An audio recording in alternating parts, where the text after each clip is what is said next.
さっき29億って。はい。その次のゲームで同じ手口で入れちゃいました。3億。それって騙されたってことですよね。俺はチームのためだって思ったんだ。だからなおちゃん、このことはぜひとも内密に。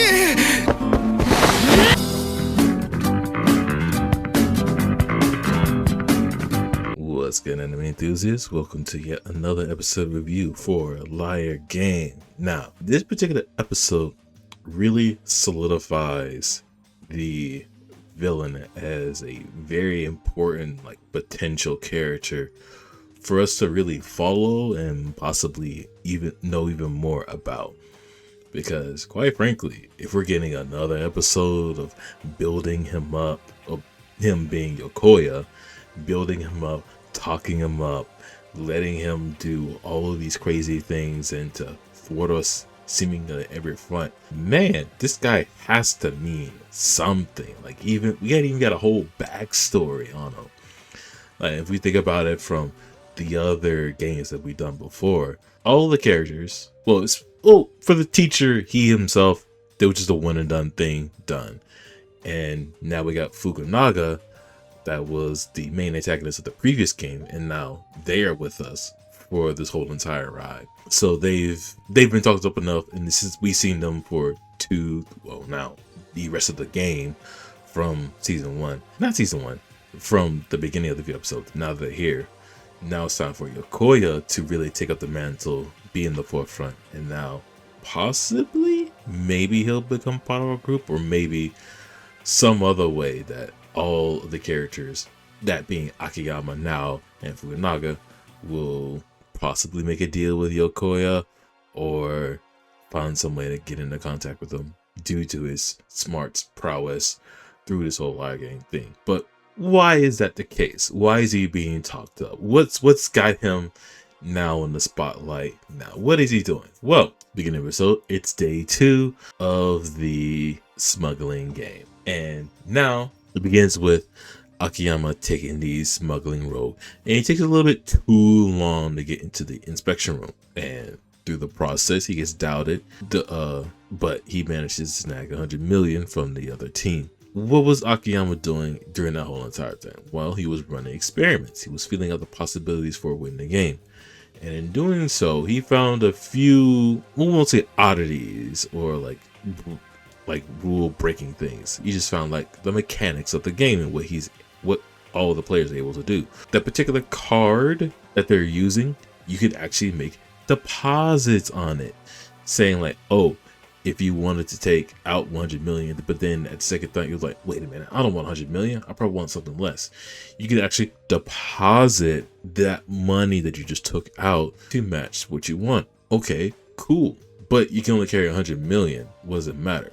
Well, fortunately, you can withdraw as much as you want, but you're only allowed to carry 100 million. And what's even crazier is that the cards, even though each and every person has their own individual card, another person can use that card to make withdrawals and deposits. But the money that you get from the whole entire game, if you go through the whole smuggling process, only goes to the card owner's bank account. And they can issue a new card if it breaks, but they won't replace it if you lose it. So there's a whole bunch of things you can do with that. And Akiyama says there's a winning plan, but he won't share it yet. There's an ingredient missing. What is the ingredient? Akiyama, and then by proxy the other team, this whole team, they need a person on the other team to play along, aka a traitor. So how are they gonna find a traitor within a little team?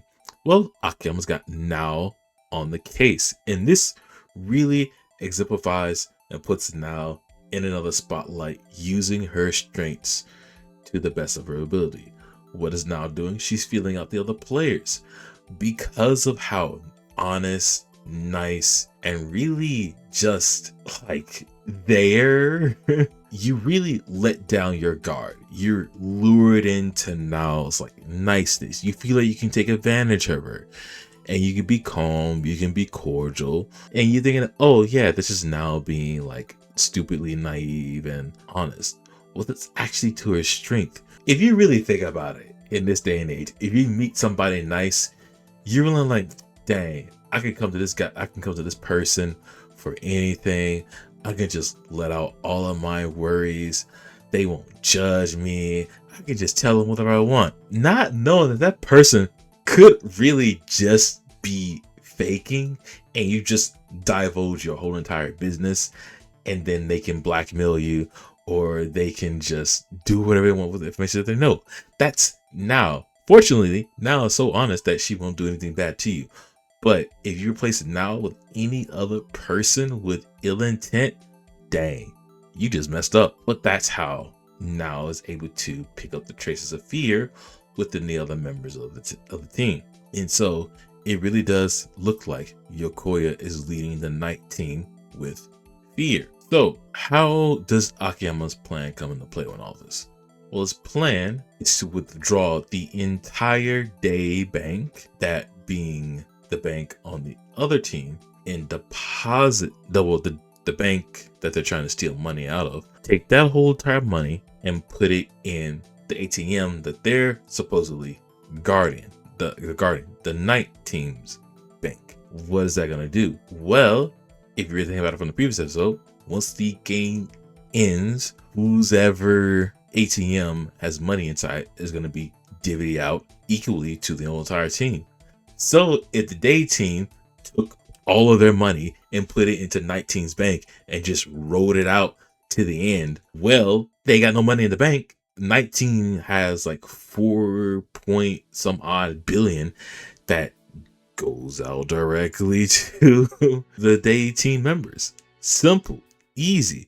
But unfortunately for them to do the plan, they need to not only withdraw all the money, but they need somebody on the other side to smuggle that money all the way to their bank and deposit it. And in doing so, they also need to compensate the trader for doing all that. And at the end of it, Akiyama's like, I'm actually afraid of Yokoya. And that's really the first time ever we see and hear Akiyama actually possibly respecting another intelligent person. But afterwards, the group endeavors to monitor the team and figure out who might be a good trader.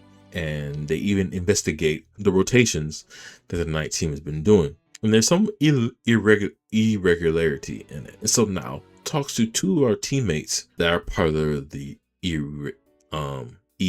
irregular rotation on the night team. And unfortunately, they're acting oddly suspicious, although now it just doesn't pick up on it, but we see it. It turns out that our ATM on the night team side has 2.9 billion in it, not the 2.3. Something wrong happened. Well, unfortunately,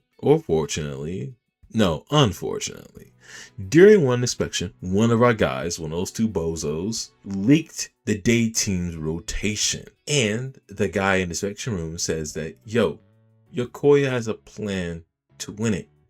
And through this whole dialogue that he's divulging, it looks like Yokoya also figured out how the game works with the cards. And the teammate also learns that, hey, that guy also hates Yokoya. Makes sense. You're under Yokoya, you're under fear. And if your team is losing, you don't like your leadership and you want to get rid of him. So you want to undermine him. So there's 300 million at the ATM. And the guy says, hey, that money is going to be used for Yokoya's plan in the upcoming terms. If you take it, you will disrupt that plan. Guess what? Our teammate bought that hook, line, and sinker. And you're probably thinking, wait, it's 2.3 billion. He owns 300 million. Well, the other bozo took the other 300 million also as well. He took another 300 million. So now there's that. And now, unfortunately, we have a third bozo who didn't hear Akiyama's plan, and he took the 300 million bait. And you know what? He took even more, because there was 1.01 billion just laying out there underneath the ATM. And the third bozo bought a container. Well, if Yokoya is going to use that money for the plan, and I can take that money to disrupt it, I might as well take it. He took it, put it in his account, and now that ATM is empty. It's zero. And it's looking pretty grim for our team. Yokoya has thought so many steps ahead, and now it's over us. And that is how the episode ends. Dear God, our teammates suck! But that's what we're here for. Man, I think the most important thing about it is, of course, well, two important things. Yokoya being built up as one of these big bad villains that is really smart and intelligent, kind of on par, possibly, with Akiyama, and is really putting our team through the runner. But more importantly, now, again, getting another spotlight. I like this. Using her honesty, that may seem like a weakness, her naivety, weaponizing it, turning it into an ability that she can use in order to gain information. Awesome, amazing. I love that. And it seems like we're going to get a couple more episodes on this game, which is kind of drawing out for a long while. But this is just time for Yokoya to be built up into this character. And then we're going to see what goes on from there. With that being said, y'all, comment down below what y'all think about the episode so far. And the next one is just right around the corner. With that being said, hope all of you have a good day, night, evening, morning, wherever you are in the world. And I hope your day is just a little bit better than it already is. With that, we'll catch y'all in the next episode. Peace.